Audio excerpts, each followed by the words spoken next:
Welcome back to FasTrax Cars. I'm Kevin Matlo, and I've got Dave here with another one of his beautiful cars. This is a 1970 Challenger TA. Correct. Yep. Thanks, Dave. Welcome to the show again. Thank you. Tell me a little bit about your car.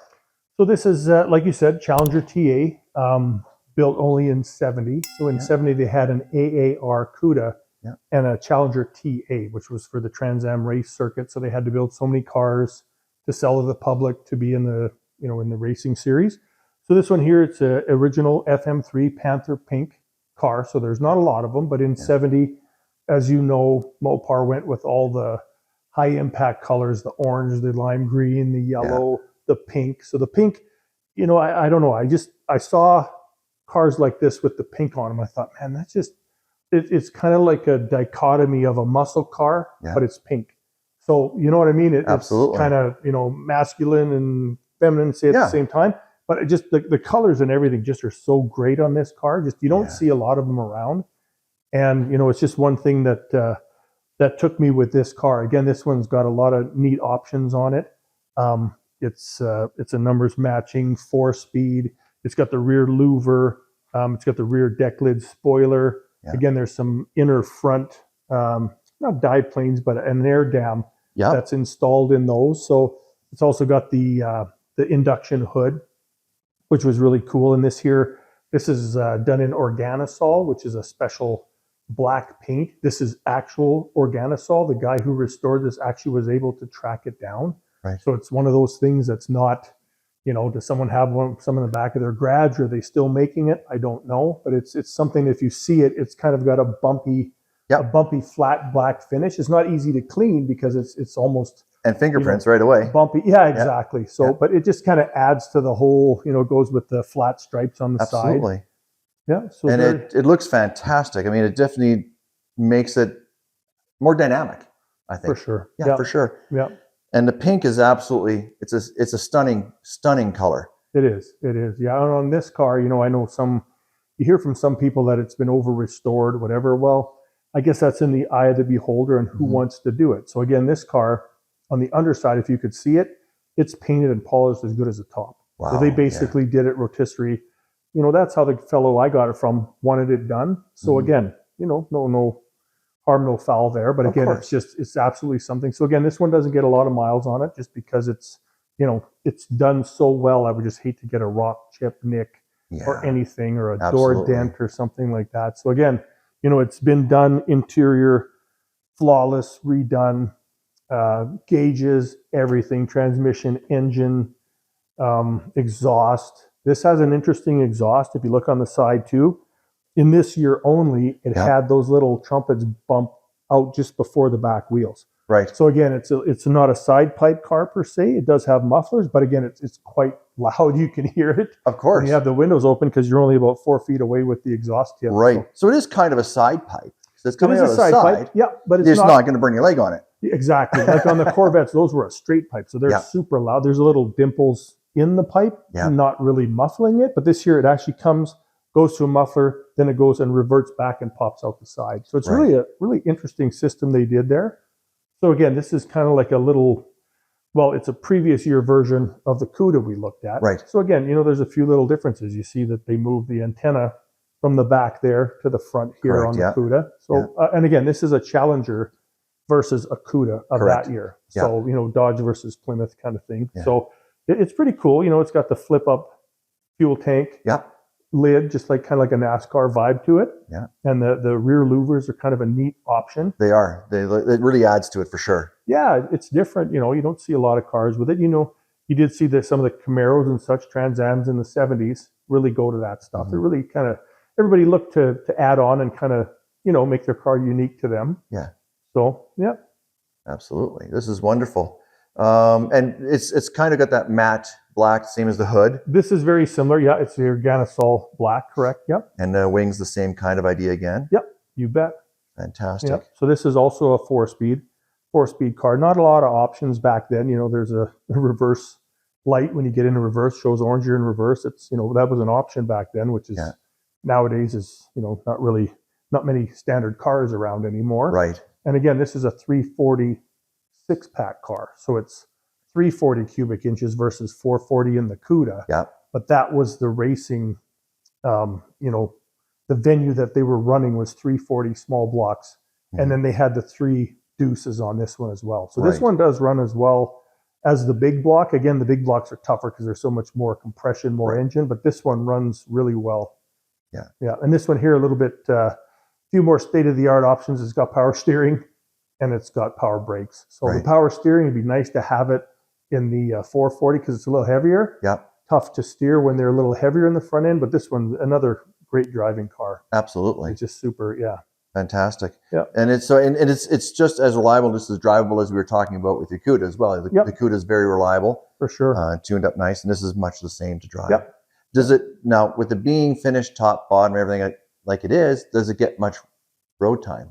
Do you drive it much? Not a lot, just because, you know, like I mentioned before, some guys say, oh, you don't drive your cars in the rain. Well, you know, a lot of the wheel stuff will come in because back then they had fenders, but they didn't have a lot of protection inside. Yeah. Well, when you see the engines, you know, guys, well, you're just going to clean it up. Well, you can, but you can never get it like it was when it was done and right out of these professionals' restoration. Absolutely. Right. So, you know, I don't mean to be finicky like that, but again, you know, our rocks on our roads too. You know, I know my son Jordan, he's very cognizant of windshields and rock chips. You know, just to get a rock chip in this, you know, because usually it's June-ish before we get all the rocks off the road. Oh yeah. You know, and nobody's spitting a rock on purpose, but it's just Murphy's Law that you're going to get one in the windshield or one in the fender, and to fix it. Or in the roof or the hood or 100%. something. Yeah. Yeah. So, you know, seasonal and what have you, and just, you know, it's a nice day car kind of thing. You want to take it out and look and go, oh, how's the weather going to be? And, you know, we've had hailstorms here lately. Absolutely. And, you know, heaven forbid, I've had friends who've had to get their cars under a off-ramp. Bridge, yeah. You know, because if they get wrecked, wow, you know, you're insured, but it's not, you don't want to start on a car like this. Oh my gosh, I got to start from scratch because I got 20 dents in the roof from a hailstorm. Yeah. So you don't want that for sure. Yeah. It's funny you talk about rock chips.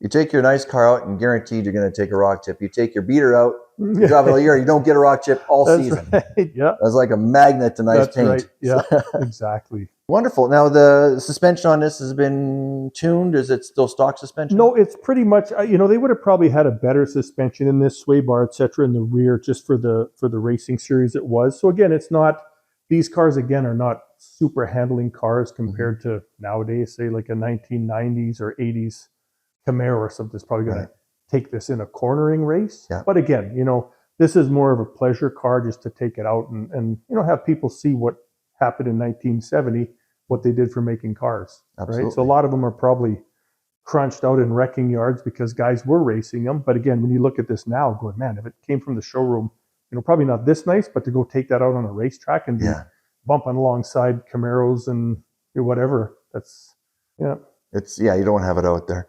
And tires in this, obviously it's not factory pretty much tires. the same. Yeah, those are just a reproduction tire, similar to what would have been back then. That's just a reproduction polyglass tire. Yep. So a 60-15.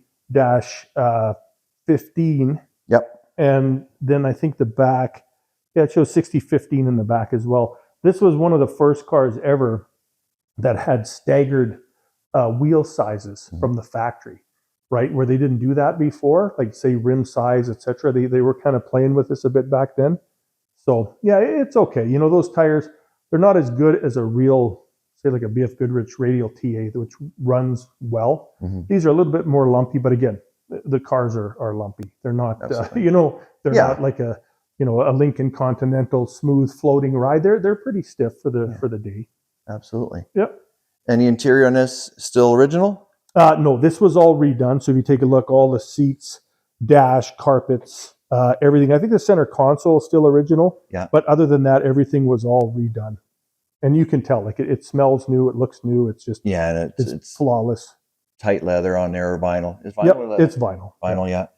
It looks fantastic. Yeah. Excellent. And the exhaust, you said, now this is obviously not a factory exhaust. It's going to sound great.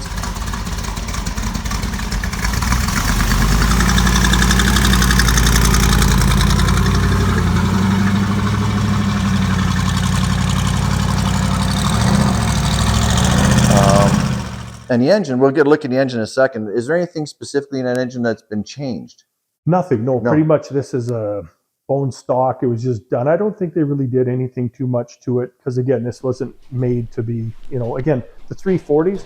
If you drive this car versus, say, the 440 or any other bigger block cars, big difference. Oh, Until I got this car, I was kind of a little bit disappointed going, wow, it's big difference. Like the noise, the sound, the torque, like there's nothing that you can't, taken away from that car. The torque, first, second gear, it just slams you back in the seat. These are a little bit more, high revving, high winding. They don't make their power, but they've got their place, and it's an awesome car to drive around. People see it and they just, well, what is that? Because you don't see too many pink cars, and again, ones that look this cool, blacked out hood and stripes and everything. It's kind of an eye catcher. Absolutely. Yeah. Absolutely. Wonderful. And so it's good to drive on the road. It's reliable. It's safe. You drive it a little bit. It's a show car. Pretty much. Yeah. Just go out and grab an ice cream or go to one of the, parking lots where guys congregate Fridays, Saturdays and stuff like that. So it's just a nice one to get out and take it for a cruise, let people take a look and see at it, ask questions. And, I always love when people ask questions and go, hey, like the younger kids, they know Pink Panther. Of course. So again, here we go again. Here's another thing where, they didn't really go into the, as it were with the Road Runners and such like that. Right. But again, Panther Pink. Well, everybody remembers Pink Panther, the movies, the cartoons, etc. Yeah. So I got a few little knickknacks here I found over the years that kind of are neat. Some kids don't remember, say, a Pink Panther cartoon, but they might have seen, seen or heard of it. Yeah, exactly. They kind of they'll connect it. So, And I mean, this car and it's not just the color, but the uniqueness of this car is going to draw attention. Mm-hmm. Oh, for sure. You drive down the road, people are going to look. People are going to want to see what it is and walk up to it, touch it. Exactly. Yeah. Don't touch the car kind of thing, but and the purists and the Mopar guys know, so an AAR CUDA had the slash stripes down the side. Yeah. Then it said AAR at the back. Yeah. Here, this has a different hood. If you see an AAR, it's more of an angular intake. Mm-hmm. So again, guys who know that, then the front end too. If you see a Challenger front end versus a CUDA front end, totally different. They are. But still both just awesome cars. They're beautiful in their own right. Yep. Yeah, absolutely. So I always wanted a pink AAR CUDA, but this is a best second I could get to it. It's a very impressive second. Thank you. So wonderful. Is there anything else you want to talk about the car? Is it anything special? Anything? Boy, I don't know. I think it's pretty straightforward. Just again, it's timeless. It's one of those cars where people see it and go. Some people think it's a CUDA because it's got a very similar body style to it. But again, once, if they ask or look or somebody knows about these cars or was around in the 70s, they'll say, oh, no, that's not a, again, we got the Plymouth versus Dodge thing again. Correct. Right. So, but it's just neat to have, something. I kind of like all muscle cars from that era. You got Corvettes, you got a Buick, you got an Olds 442, you got Chevelles, you've got GTOs, you've got these. It's just, there's so many neat things. And a lot of, people look and they go, well, what's an Oldsmobile? Well, I forget sometimes they quit making Oldsmobiles a few years ago. Well, when I was a kid, your parents might have drove a Delta 88. Exactly. But they made a 442 W30 crazy 455 car as well. So nowadays, people, and even Pontiacs, are they getting to be gone, or Buicks for that matter, right? They're all kind of fading away. Away. People don't know the history. So it's kind of neat to have these things still kicking around and talked about. It's kind of sad when you talk about Pontiac that, the Firebird is one that was huge in the 70s and 80s. You got the Bandit, that started it all. Yeah. But I mean, Camaro goes back to the 60s. Yeah. And they were battling with the Mustang. And, pony cars. Yeah. Pony cars. Yeah. And Camaro, I heard that they're going to stop making those. I just heard that. We were talking. We said, God, is Corvette going to be in the gun sight in the next 5, 10, 15, who knows, right? So again, they're losing a whole place where, they quit making GTOs or other cars or Chevelles and just kind of went away, and people don't know how much that brought forward the whole car entity of GM. Yeah. Right. So just seeing those things falling off, it's different, but again, they can't make 5 different models of cars. So, but you know what? We can't stop progress. We can't stop them from doing that. That's right. But we can always restore and maintain these classics and preserve them 100%. I mean, as things go electric, I mean, this is going to be something people are going to look at and say the museum piece kind of thing. Yeah. You know what I mean? Yeah. But sure. it's something that's going to be very sought after. Yep. And being a car guy like we are, I appreciate the new technology, but I love and respect the classic. 100%. You know, it got us to where we are now. Yeah. Again, it was a stepping stone. It was an evolution. Yeah. You know, we just got back from BC. Well, you see all the trains and steam engines and everything like that. That got us to where we are now. Yeah. You know, and again, those things phase out and another system comes into place. Yeah. Perhaps is it going to be hydrogen, electric, whatever, or you know, combination hybrid, what have you. But again, you know, these things were a time and place in society, and you know, can't forget what they did for us. And just enjoy them when you have them. Yep. Just enjoy them. Yep. Dave, thank you so very much for showing me your car. This is beautiful. You've got a outstanding collection. I mean, I'm going to try and get them all on camera eventually. Yeah. But you've got an outstanding collection. I appreciate it. Yep. I appreciate your time. You bet. Anytime. Thank you. Thanks.